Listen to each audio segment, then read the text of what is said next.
The next day, my surgeon came in and told me that I broke my back and that I had a spinal cord injury and that I would most likely never walk again.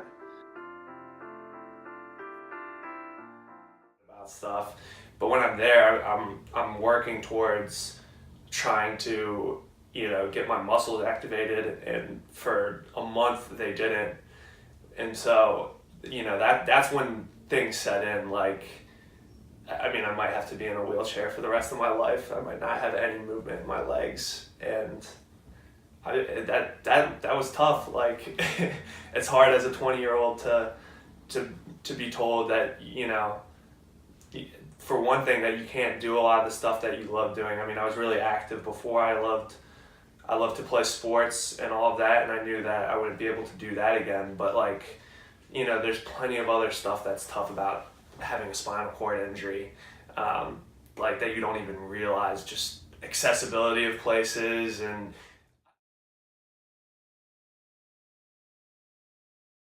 I think family and friends is up there for the biggest factor in kind of my recovery. I don't know. I always talk, whenever I talk about this, and people are like, you've come this far and done all these amazing things and all of that. I always put an emphasis on the fact that my journey and my recovery to get where I am today was, I might have done a lot of the heavy lifting and gotten myself to be in this position. I don't take away what I've done, but I always kind of think of it as this like team process, kind of, because there were so many people that were able to kind of push me along and help me. I mean, my family was there with me every step of the way, and then I just fortunately ran into like great therapists that have done great things. Like,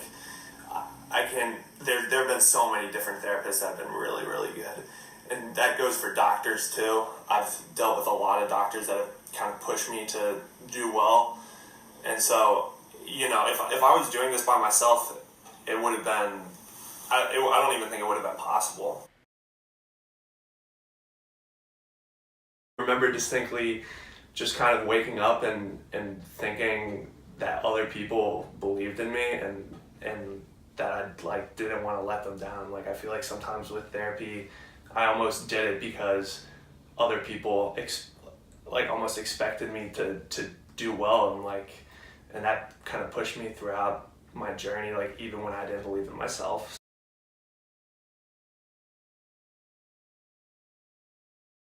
Yeah, with my family, it really did kind of change a lot of what they had to do.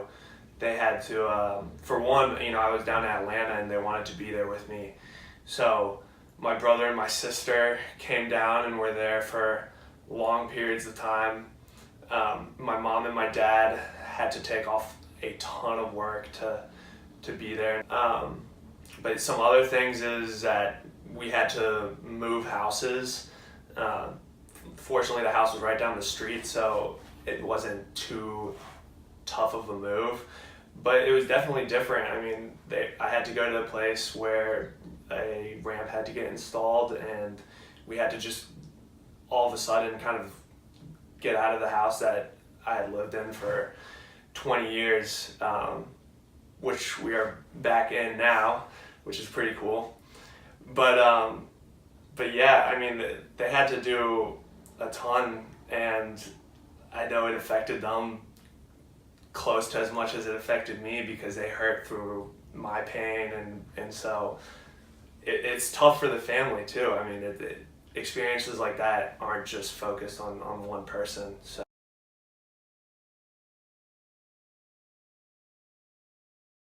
when I first came back from Shepherd, I didn't go to Kennedy Krieger for another 2 months. And I know that was really frustrating for me, because, I felt like I had come back and I'd worked really hard, and now I was in this position where I wasn't even able to do therapy. I wasn't even able to, advance myself when I was having these muscles come back. And so I dealt with a lot of stress of kind of feeling helpless, because I just didn't have the ability to even try to push myself. But I think to be kind of an exceptional PT, you also just have to be a really good people person and like a good motivator at the end of the day. I had plenty of therapists. I had a few that I didn't really click with as well, and it's a different experience. It's like you're a little bit less enthusiastic about it, and when you have a therapist that's almost like your friend and pushes you, it makes all the difference. And I have therapists to this day that I keep in touch with all the time, and like those are the therapists that did the most in my case. I think for your average person, if you just got put in my spot where I am today, like it'd be a major change.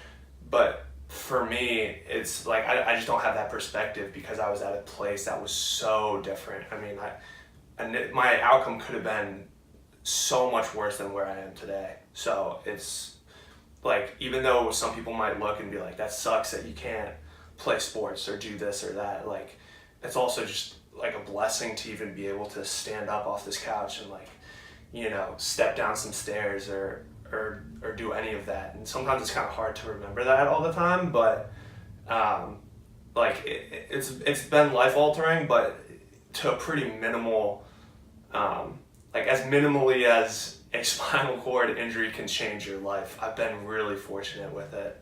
So